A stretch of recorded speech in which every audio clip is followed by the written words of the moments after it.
the continuing scourge of domestic violence in our country.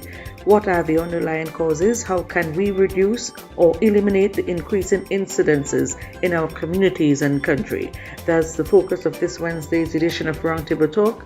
I'll be joined at the roundtable by Permanent Secretary in the Ministry of Social Mobilization and Gender Affairs et al., Marissa Finch-Burke, founder and creative director of Kimya Glasgow Inc., feminist and gender equity advocate Kimya Glasgow. From the Royal St. Vincent and the Grenadines Police Force, Sergeant Nicola Williams, columnist and social activist Renwick Rose, and veteran women's advocate and regular contributor to RTT Nelsie Robinson Hazel. That's Roundtable Talk, Wednesday, August 6th, as we talk domestic violence on Visi 3, channel 114, and on our YouTube and Facebook pages from 6 in the evening.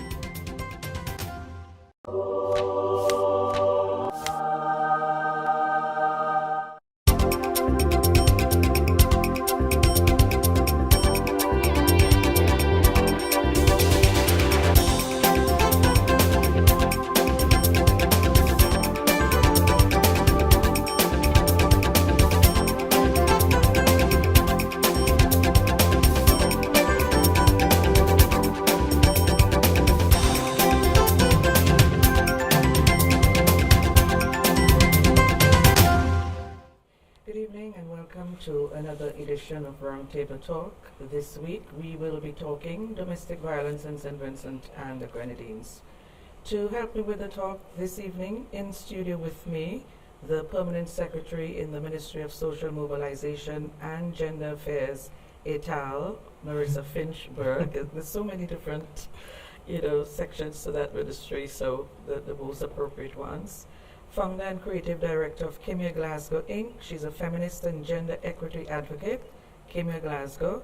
From the Royal St. Vincent and the Grenadines Police Force, Sergeant Nicola Williams. And joining me by Zoom, columnist and social activist Renwick Rose. And of course we have veteran women's advocate and regular contributor to Roundtable Talk, Nelsie Robinson Hazel, joining us from Trinidad and Tobago once again this evening. Good evening, gentlemen and ladies. Welcome to the program. So glad to have all of you here with us this evening. Good evening. Thank you. Thank you for having us. Okay, I'm going to go to Nelsie, the veteran in these things, and start the discussion by setting a context. When we talk about domestic violence, what exactly are we talking about?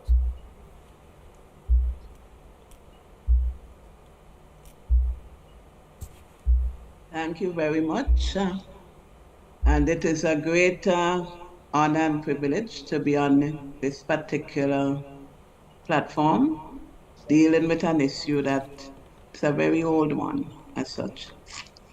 But domestic violence includes any form of violence and abuse that happens within a family unit.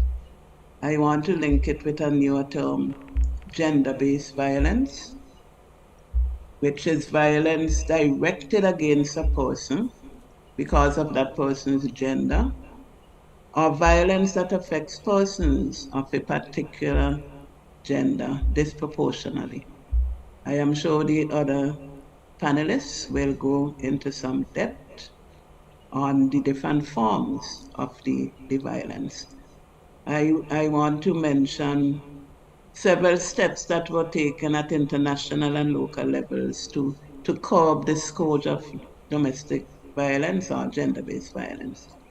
The Bajan Platform of Action came out of the Fourth World Conference on Women. There were 12 critical areas of concern, and number 4 was violence against women. Number 12 was the girl child, to eliminate all forms of violence against the girl child. We also had the rights of the child, one of which is protection from violence, abuse, or neglect.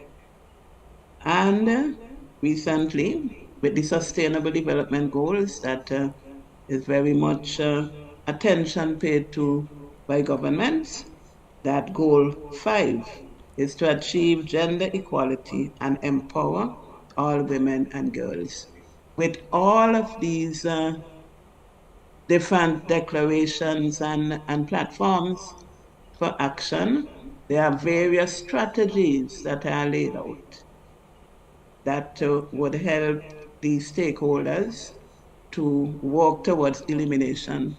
But it seems as if these strategies are either unknown or weak, and the message has not spread far enough. I would stop at this point. P.S. What is the situation in St. Vincent and the Grenadines currently as far as domestic violence is concerned, gender-based violence, whatever term you use in your own setting? Well, we follow the definition that is etched in the legislation that was approved in 2015, passed and enacted, and that definition would look at any form of abuse, and it is to whether the person is a child or whether the person is an adult generally, and it would look at different forms of abuse, whether it be physical, emotional, sexual, psychological, financial abuse, etc. Based on those definitions, it basically thought it necessary to mention the need for there to be some form of punishment provisions that are connected to the definition of the act being criminal in nature for the first time, and therefore, which I'm sure the sergeant will go into probably more detail in, it then caused us to recognize the criminal code being mentioned where those provisions for punishment can be pursued. Hence the reason, even in our child care and adoption legislation, there are no punishment provisions within it, because it hopes to connect with the domestic violence legislation, because it in the domestic violence legislation, it really defines what is domestic violence, and that who it affects and what forms of abuse are present. Now, prior to 2015, through the government, we would have established what you call a crisis center, or a form of safe emergency placement for women, especially that have been faced with abuse. But we started that process in 2009, and we launched it completely in 2010. At this point, now when that was established, our numbers, when we started to record approximately in collaboration with the police force, were approximately between 75 to 100 reported cases per year. Then you have to connect that with what happens at the family court in terms of persons who file for protection orders and so on. Then we recognize within the past 3 years or so that we would have had the numbers moving from 75 to 100 to more 100 to 125. So those were the numbers generally in terms of reported cases. Now remember, in every jurisdiction you will still have underreporting for different reasons. Sometimes the reasons are personal, sometimes the reasons are related to the service being provided, because not everyone is going to be satisfied with what is provided for him or her. And or sometimes the reason is more at the macro level. So it's important to understand what those reasons are. And hence the reason what we have been doing as the Gender Development or Affairs Focal Point Agency in the ministry is that for every time we are about to do awareness and education on this particular topic, we first do a perception survey in the same community that we are about to go into, because it is critical. The people that you would want to come to a community meeting or something like that may not necessarily be the people who are perpetrators or relatives of perpetrators, etc. So we do the perception surveys where we go to popular spots within the community where we know you would typically get respondents. On the street or on the block or by the rum shop, anywhere. And we collect a sample of the same information, but also provide information for those persons on the spot. We use that same information and then relate it back at the community meeting level, where we can engage persons in a more detailed way, but it helps us to also understand what is happening per community, because the same level of response or support or rehabilitation needs does not exist the same across all communities. What happens in a rural area may not be the same level of response in an urban area, or remote, very remote areas, as opposed to in the different islands of the Grenadines. So we have to be very careful and very specific. So those are some of the things that we have had to be doing.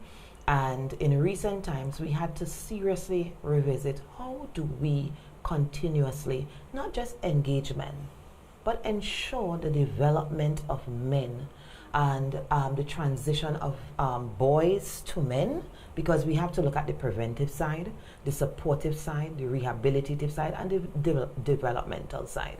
If we don't address all facets, it means that we are constantly putting a band-aid on a small cut, not knowing that there is a bigger thing at stake and we are not addressing it completely. So of late, we have, as a matter of fact, we have to launch by the 15th or 18th of this month, we are launching our MEND program, MEND, which is our Men's Engagement and Development Program. It hopes to be a 3-month cyclical program. We are targeting 240 males at the community level and 120 males at the secondary school level, because we have to look at boys and we have to look at men. We have to also look at the life skills agenda in terms of how boys and men are socialized. What are some of the reasons why there is this disconnect between the issues that surrounding co-parenting, the issues around men not being great fathers at home in some instances, because it's not happening everywhere. There are still good men out there. However, we have to ensure that there is balance. We have to ensure that we have more great men in St. Vincent and the Grenadines, and hence the reason we have to invest in this program. And that way, we look at some of the good results or the good stories that, or good community practices that are established amongst great men in St. Vincent and the Grenadines. And we are not talking about men in upper levels of society. We are looking at our working class men, our middle class men, where there are great success stories. How could we replicate some of these things? But we have to touch on the topics, the sensitive things that men are not naturally going to talk about. And we have to recall the male man to the home, because we are seeing the statistics in terms of the increase in numbers, in terms of child maintenance issues, in terms of how many women in particular are looking for protection orders and these kind of things. Those things are domino effect impacts of there is a fall away, and we have to address it. But we can't address it by painting a bad picture about men. We have to look at the positives of this. How can we work on building what is present and making it stronger? And this is a clear jumping off point for us. Okay, great. And I think when Renwick could probably help to expand on that, probably from where you sit at the sexual offences unit, what have you noticed? What has been more prevalent? Have you been getting more cases? In terms of cases involving, we're talking domestic violence here. So from our standpoint at the sexual offences unit, I will have to be looking at cases where we have sexual abuse in the home. And what I must say, we have quite a few of it. Most of our reports involving children are happening in the home, a lot of it, where you have relatives, uncles and so on, molesting our children. And that too is a form of domestic violence. Okay, so has there been an increase, and how do you deal with cases like these that somebody reports? What happens? What's the procedure? The procedure is, naturally, as police officers, our duty is to investigate these matters.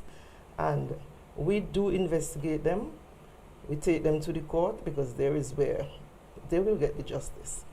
And I must say, so far, since the formation of the unit, we have had a lot of arrests when it comes to children and child abuse, sexual abuse.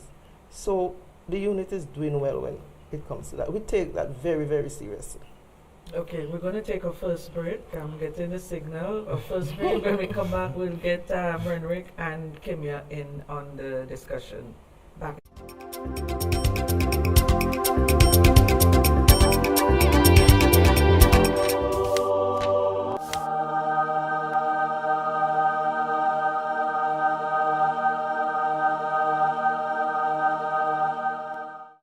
Thinking of winning the Lotto jackpot? Well, there is an easy way. Combo Play. Choose 4 numbers from 1 to 36.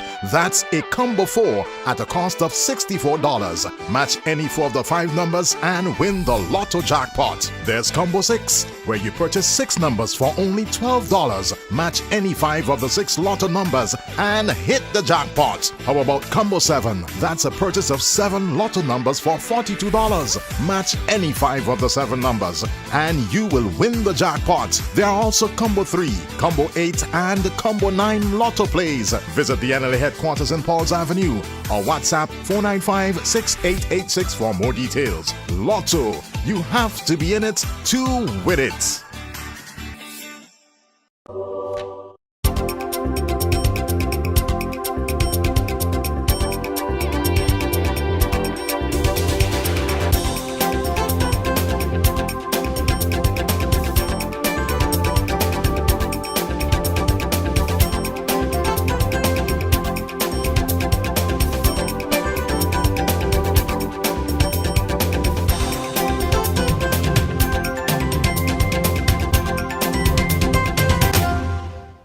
Welcome back. During the break, Kimya, you were expressing your excitement about this project that Pierre spoke about, the MEN project.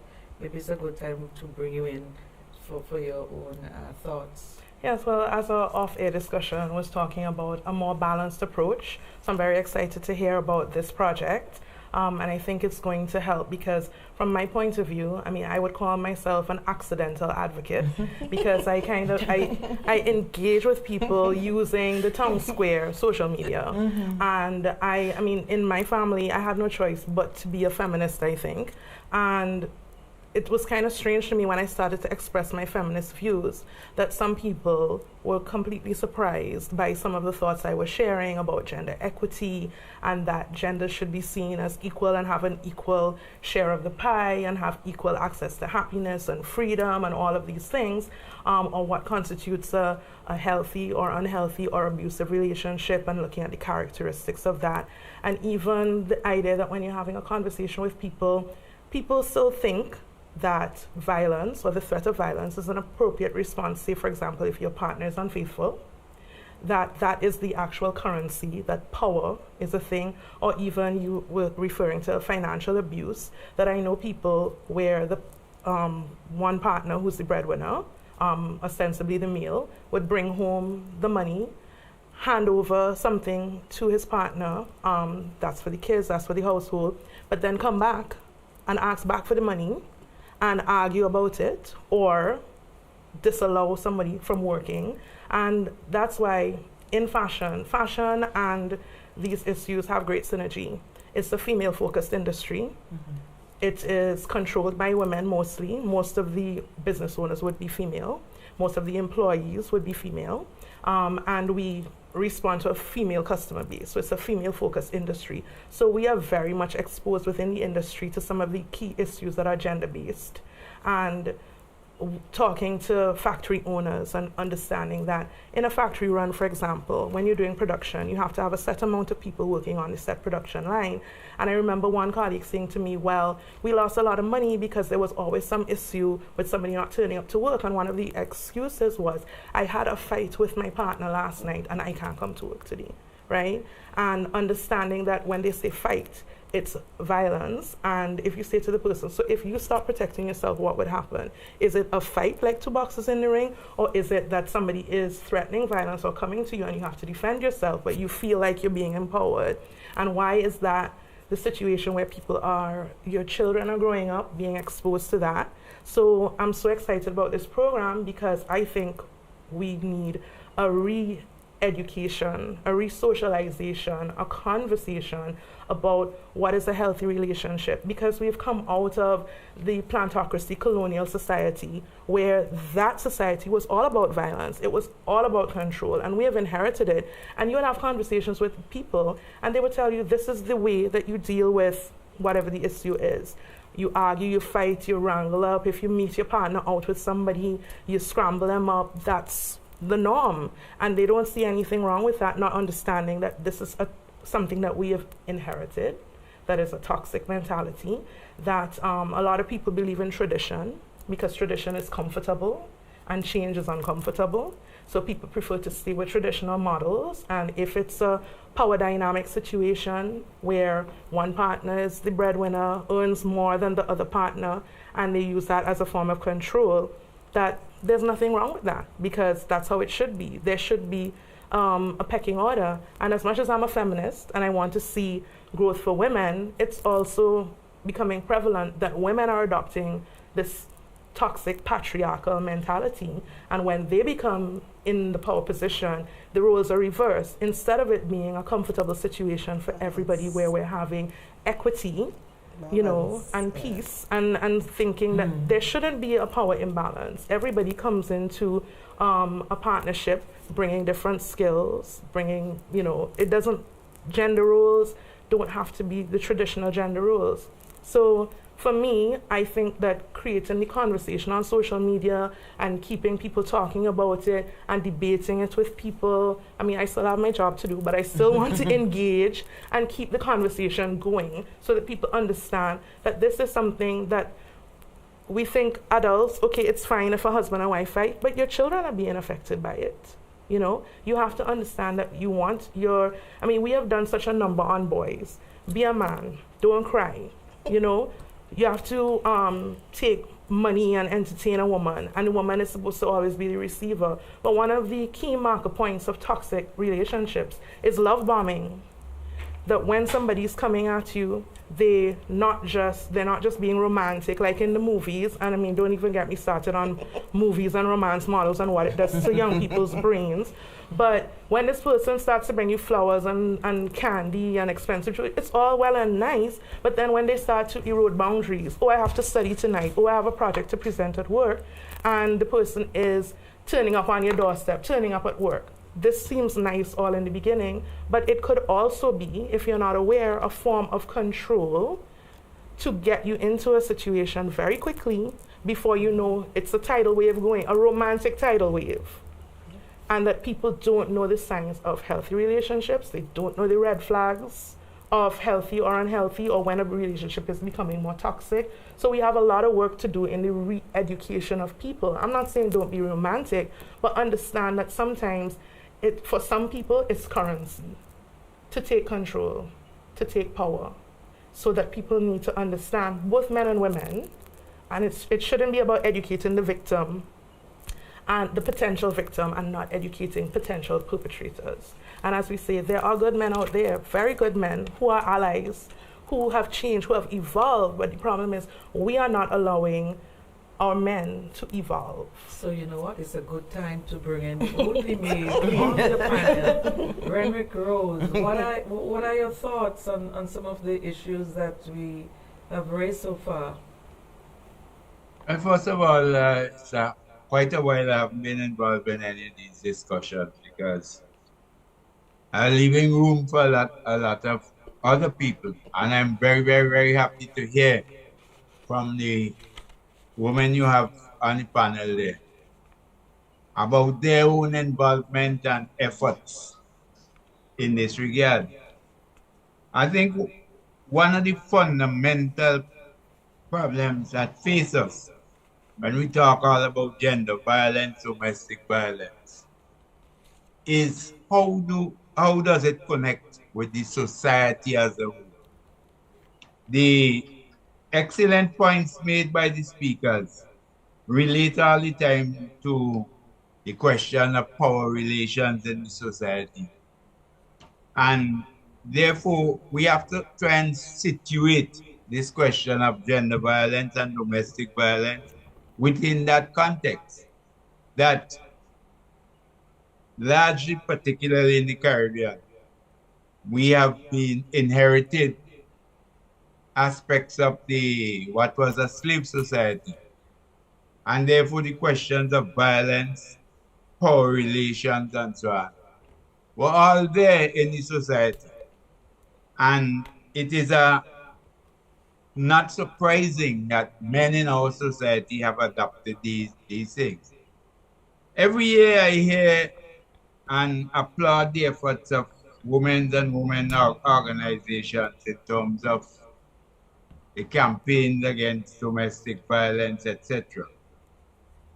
But it always strikes me, and I heard a couple of these speakers mention it, that very often we're speaking to the rest of the society, and either those who perpetrate the violent acts or those who even silently condone them, right, are never, they don't seem to be our targets, and we have to find ways and means of dealing with it. I think one of the critical questions has to go right back to how we bring up our boy children. That mothers are very concerned, about their children and their children's future. But they always seem to make a distinction between their daughters and their sons. And always almost willing to castigate their daughters for any aberrations and so on. But the sons are always given some excuses, those that, well, this is how men so and so, as though we're expecting our girl children to grow up accommodating themselves to what we know is wrong in the society. And on the other hand, also finding excuses for our boy children. And it is not surprising, therefore, that we continue to have this problem before us. And I think it's something that we need to seriously address very, very early. By the time a young man, a boy, starts to get into his teens and so on, sometimes he happens to be around his father or older men, and their attitudes towards women are very influential in terms of the outlook of what those teenagers and so on would become as men. That when you hear that there's something that some boy did, there's always some laughter, some acceptance of what is wrong. And therefore I feel that is one of the roots of the problem in society.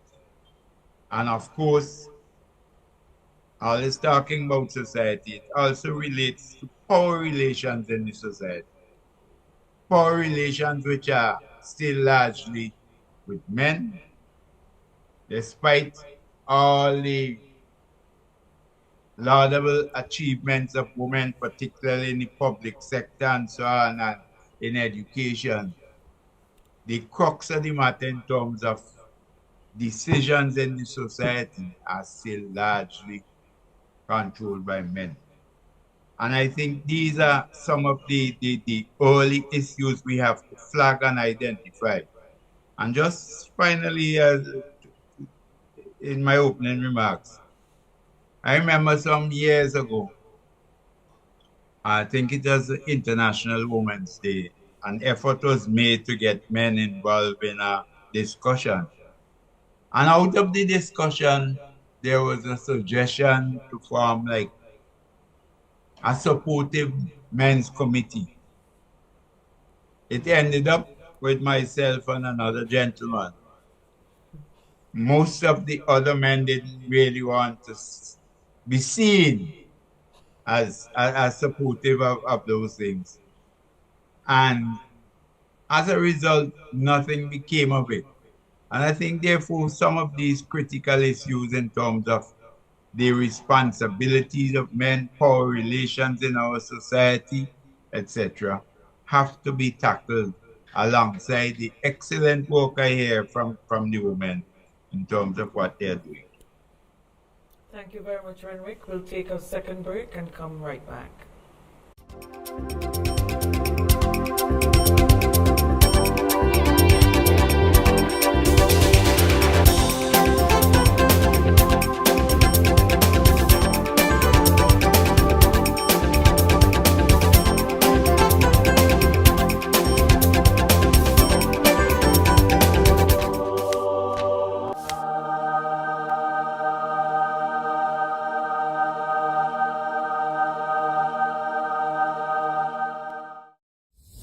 You can increase your chances of winning the Super 6 jackpot with a combo play. Remember, Super 6 numbers are from 1 to 28. Choose any 5 Super 6 numbers. That's a combo 5 for $69. Match any 5 of the 6 numbers and you will win the jackpot. Choose 7 Super 6 numbers for $21. Match any 6 of the 7 numbers and win the jackpot. There's more. Combo 8, where you purchase 8 Super 6 numbers for $84.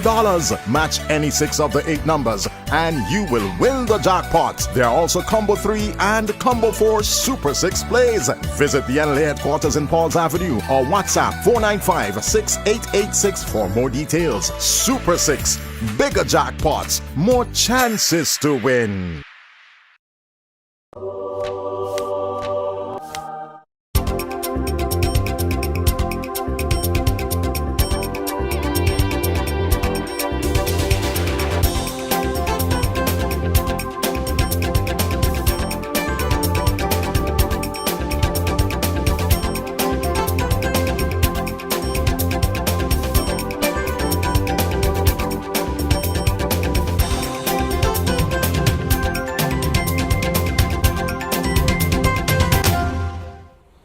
Welcome back.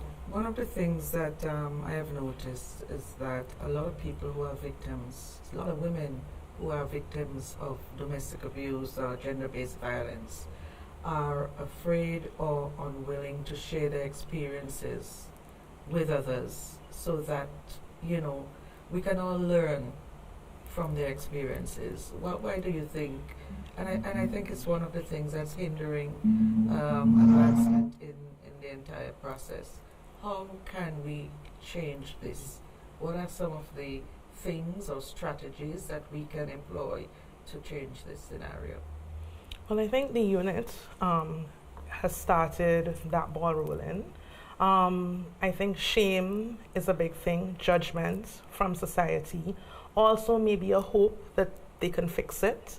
I mean, we were talking about strata in society and people that it affects. I think it pretty much affects every single socioeconomic group, right? It's not just poor people, people in poverty, middle class, but also women who have it, who are successful, still fall prey to not just mental, verbal, in some cases financial, of course, because if one partner outboxes financially, that's a form of control. So we really have to do a full re-education via the schools, one way. I think the churches have a huge role to play because I think some of the traditional values that people hold dear to, you know, like all the Bible scriptures, man is head of household, etc., and that is used, right, in my opinion, wrongly, to create that power dynamic, that unequal power dynamic. And I feel like the churches, even through church counseling and things like that, I mean, I've unfortunately heard some horrible anecdotal evidence of church counseling where couples encouraged to reconcile without resolution, without proper counseling, without dealing with the rage and the violence that is the actual issue, and it gets worse. You know, you go from maybe boxing to like breaking bones and things like that. So it escalates sometimes. And so training people who may be offering counseling as well too would be, I think, something that also needs to be done, because I think there is, sadly, some organizations that provide cover for abusers because maybe they're also in denial. You know, I think there is a lot of denial in the society of what is happening with intimate partner violence and the effect that it's having, and also inherited, because I know people who are grandmothers, mother's generation, who had, there was abuse at that level, and the children have inherited it. Either the females have entered into abusive relationships themselves, or the males have become abusers themselves. And on the surface of it, quite seemingly nice people, but in the dark of night and in the privacy of the home, it's a war zone, you know? And it's not for me to judge anybody, and I certainly don't, but it's a situation where people should feel comfort. A man's home is his castle, a woman's home is her castle, and everybody deserves to have peace in their home. I mean, that's where you come to be away from the world, you know, and be safe. And unfortunately, it's an unsafe place for many people living in the Caribbean. Also, I just wanted to add, let's also be frank about one of the key challenges in this society too. There is a confidentiality challenge, and that is a key reason as well why you can also have underreporting of domestic violence cases in St. Vincent and the Grenadines and within the Caribbean space. We are small economies, small developing states, and we also have that culture where everybody knows everybody. And we are not saying that in every organization in St. Vincent and the Grenadines that you would have that breach of confidentiality, but it does exist. And as long as it is reported to us that, you know, it has happened when I visited here or when I spoke to this person, then it creates another layer of varied reasons as to why persons may not want to report, beside the other areas that may be relating to how it is treated in other circles or other entities, how it is fear of life is another area, of course, because it is real, violence is real. And let us also look at the larger scale of things.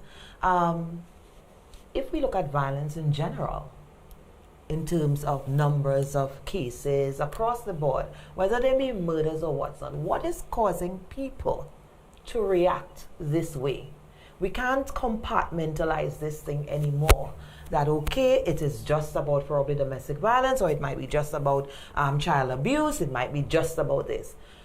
As long as we are not addressing the challenges in people's minds and how they will socialize, we are going to have this ripple effect or impact of the short fuses that people are continuously having, or lack of patience to address any issue at the level of the home.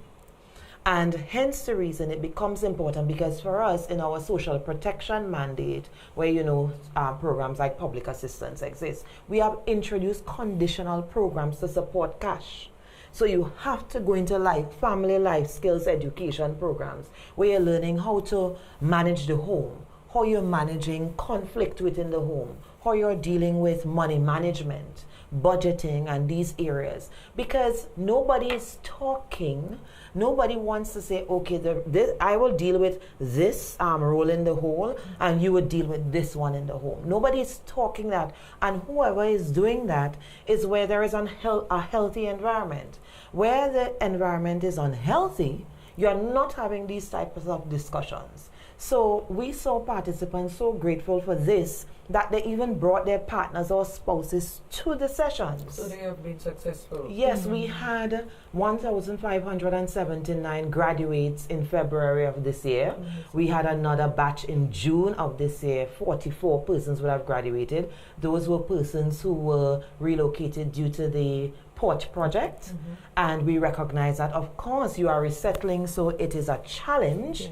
Anything can happen, because remember, you're losing your original source of income, you're moving into a new area, and so on. So we brought the life skills building program there, and they were so grateful for it. And that is something where we work with churches. So it is done in a church setting.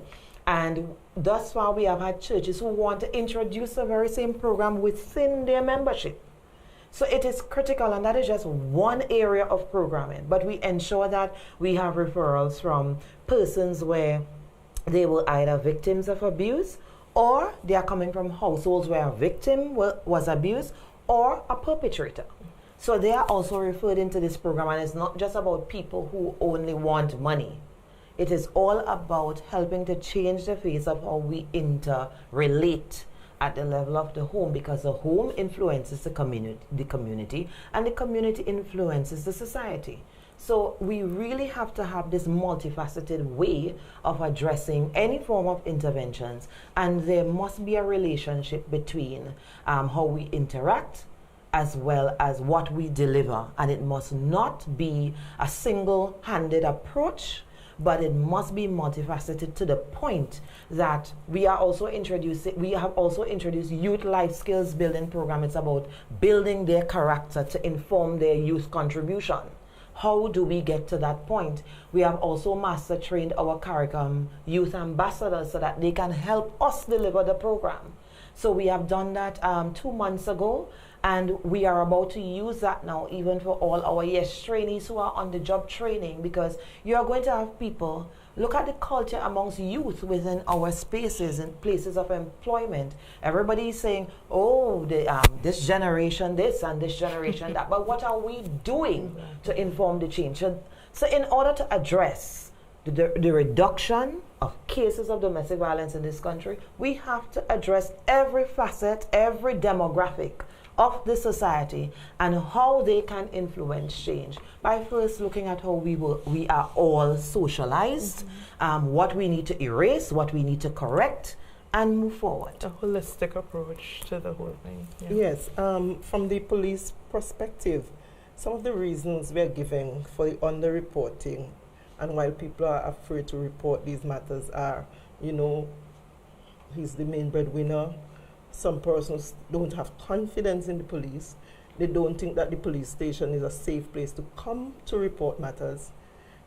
What I believe, and I can speak on it because what we observe since the formation of the sexual offences unit is that a lot more reports have been reported. So the PS talk about confidentiality, and that is what people want, confidentiality. So I firmly believe if a unit is formed where persons can go and report domestic violence, more domestic violence will be reported. Because since the formation of the sexual offences unit, I tell you, we have been having a lot of reports from years back. How long and ago it has been as the unit? 5 years ago. 5 years, okay. And is there a physical location? Yes, we have a physical office which is at the Kittels police station, and we are soon to move our office in Georgetown. Okay. So it has been a success, and I firmly believe if we have something like that for the PS take note of that for the domestic violence, we will have a lot more being reported. Okay. And when these cases are reported, what sort of follow-up action does the police take? Whenever we have these reports of sexual violence, which I said, from the domestic standpoint, we deal with them from our end in terms of investigation, but they are always referred to the Ministry of National Mobilization, Okay, so, who will remove children from home, sometimes find somewhere for women to go if they are abused, and they provide a lot of counseling and so on for them. Okay. So we are working together. Okay, great. We'll take our final break and come right back.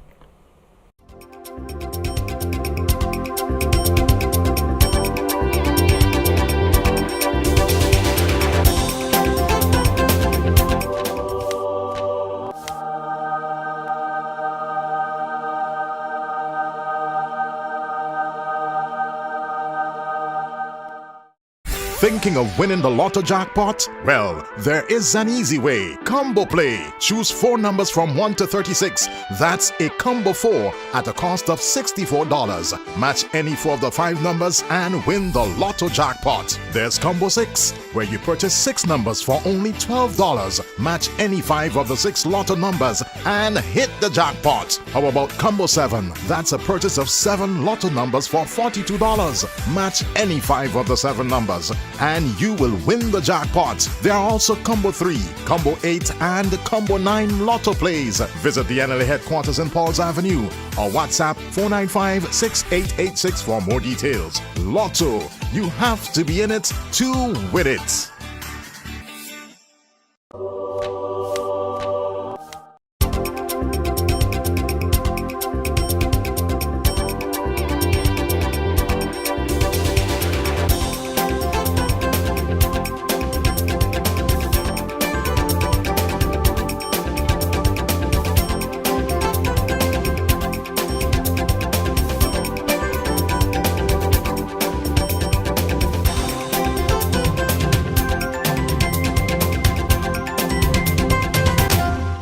That will be involved in this. This is our final segment. We're just having quite a animated discussion there during the break. I'm still here, you know. Okay, Nelsia, you were trying to get in. You're on.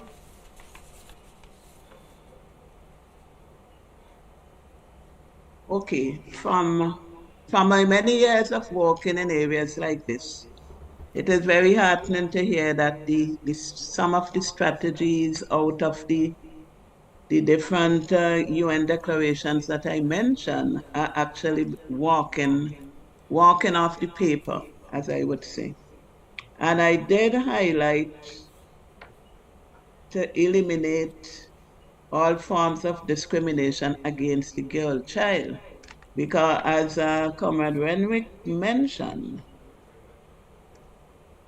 many people, when a child is born, still say, it's a girl, or it's a girl again.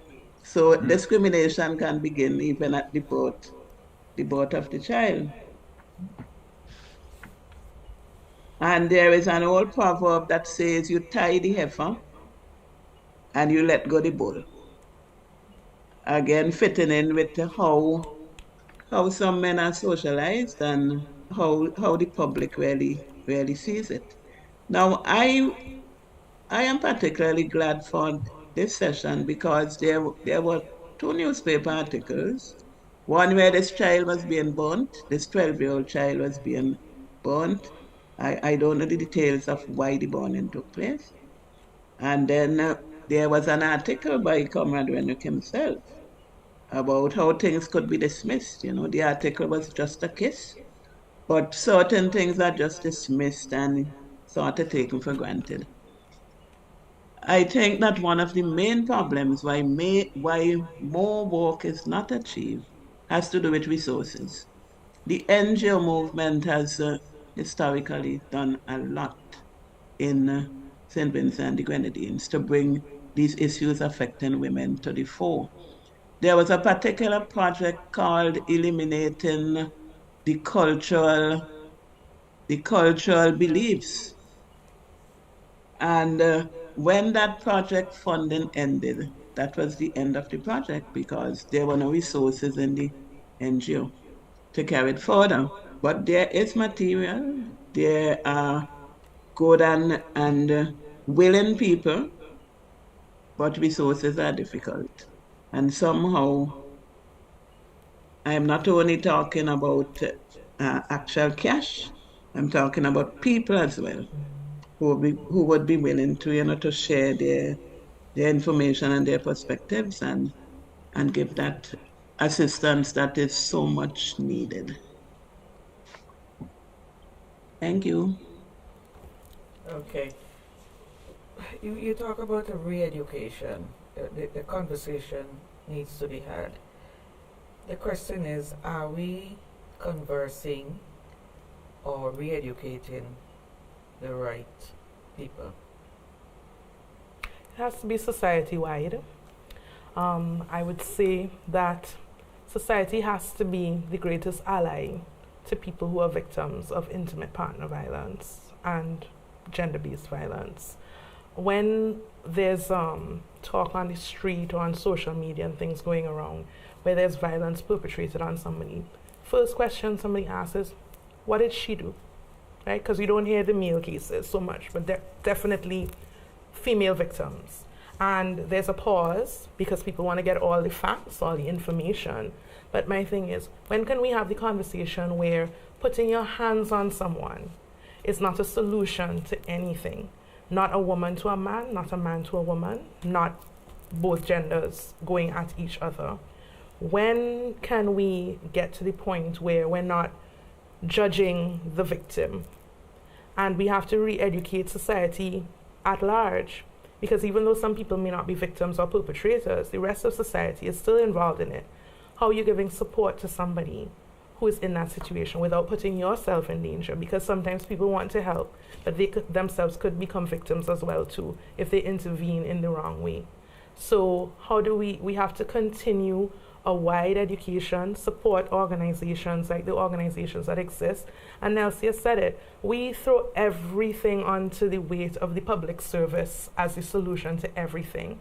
We also need, as private citizens, to support efforts as well by fundraising, whatever is needed, going to outreach programs and supporting those when we can, as well as private citizens, as business owners, even in our own businesses, to allow, for example, an outreach program or the police to come in and have a conversation with your staff so that you're creating a space for education within the workplace and not a finger pointing thing, but also, you know, some of the things that are the norms to you, you know, this may not be right.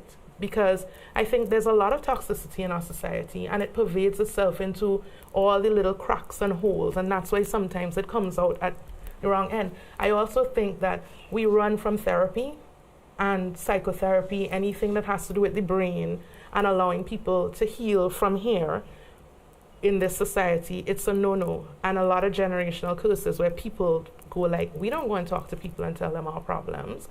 And as you said, confidentiality and concern about confidentiality.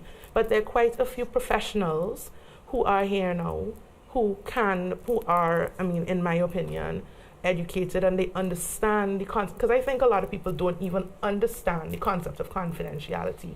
I grew up in a legal household. I worked in the legal community as a legal assistant before I had my fashion career. So I understand that even when I'm dealing with a customer, when the next customer comes in, I don't go, oh, you know, who was here just now, whatever. I don't think people understand. There's just some things that you don't have to talk about, right? So the society has to become the big ally in terms of how do we create a better society for all. Renwick Rose, how do we get men to join the conversation? Well, just finally, I would say, like I began speaking of our in the Caribbean, particularly we in St. Vincent, we have inherited and we have come into a society which from a slave society was always based on violence. And up to today, with all the admirable efforts by organizations like I'm hearing the noble efforts being done from the women there. But even on an international level, anytime there is a problem, it seems that the problem must be solved by some violent means, that there is always war. So some country or some government doesn't comply with this. The solution always seems to be employing violence against it. And we have had it, I think there are admirable efforts now within the police, within the prison services. But that is what was injected in them from the beginning, that from the time you have a problem, you have to bring your superior violence. And therefore people have continued to grow up in that kind of way. There is still that from school right up.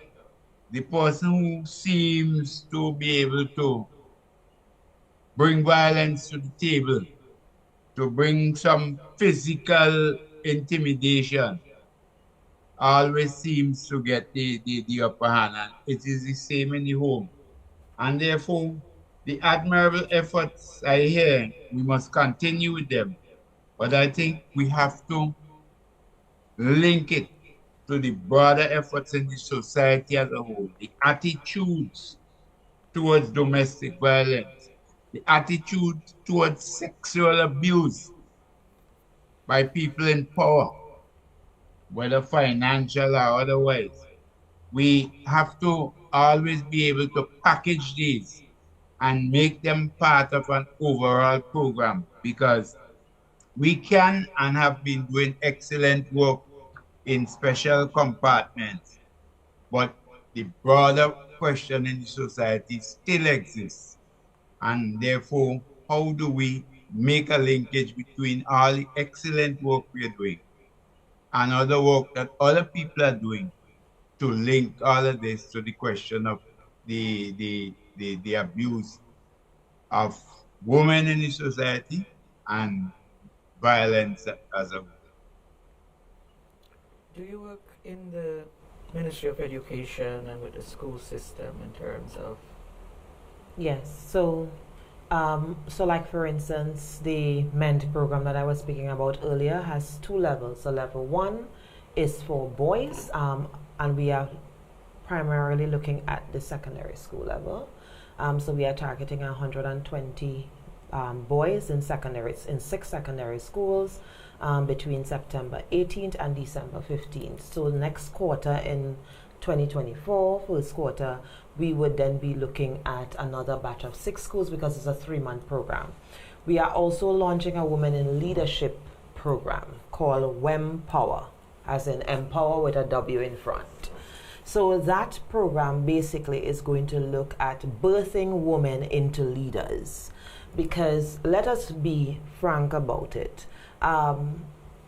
For you to being a place where abuse is constant for you, it means that there is not this level of empowerment and confidence within you, hence the reason why this is recurring. So in order to move out of the supportive element, as long as a case is reported, you are going to have the supportive programs around you. But it's time to move from support to development. The development part is where we are going to address what are some of the challenges that are preventing you from stepping up and stepping out. We are seeing whether it is at the political level, whether it is at the managerial levels. We are seeing also, I think Kimia talked about, where you also have the challenge when women do get into power. What happens? They then continue the cyclical challenge that already occurs, rather than moving one step closer to solving the problem. So that Women in Leadership program would then also have 2 levels: women at the community level, where we want to be able to partner with women with successful businesses like Kimia, women in politics, women in the churches, because you want to be able to, we have to go back to what worked at one time, and what can work again, and also what new things we need to introduce, and hence the reason we are looking at this multi-layered approach. So we are also going to look on the women's side or the female side of things. We are going to be looking at girls at the secondary school level, 6 schools, 120 students at a time. And so while we are doing boys in the same school, we are going to do the girls in the same school. So that way, when we move from this community, we have targeted men and women, boys and girls, and really looking at making a change for the better, building people's minds to build people's lives. Great. Good note on which to end, but I really want you to talk a little bit about the whole safe house idea and project. How will that help in the whole strategy of trying to combat the incidences of domestic violence, and how soon will this facility come on stream? Well, the government is using a loan facility to be able to do the new construction, because the current facility could not be able to facilitate what we needed. In the interim, we have explored other options to ensure that placement or emergency placement where necessary, as long as a protection order has been filed and the person needs to be relocated, we try to facilitate that. We cannot go into too much details with regards to that because we have to consider women's safety at this stage. However, we are looking at a more holistic approach where we want to ensure that if we are doing new construction, we are going to do a wraparound service. The aim is in that project that everything to support, as long as a case has been reported, the service should be provided at that facility. So rather than the person having to go to the police, the person having to go to the hospital, the person having to go everywhere, as long as the case is reported, they should be able to come to that safe space and get all the services there, wraparound service, psychological support, etc. So that is what we are recommending in the project. We are hoping to submit that project in this budget cycle to ensure that we can have that project started. Okay, lots of things happening. Definitely need to continue the education process. This topic can never get old. Something that we certainly need to keep on the agenda. That's our program for today. I want to say thank you to Renwick Rose, Nelson Robinson, and the three lovely ladies in the studio with me, P.S. Burke, Kimia Glasgow, and of course, Nicola Williams. Thank you guys, and until next time, next Wednesday, join me for another edition of Roundtable Talk. Good evening.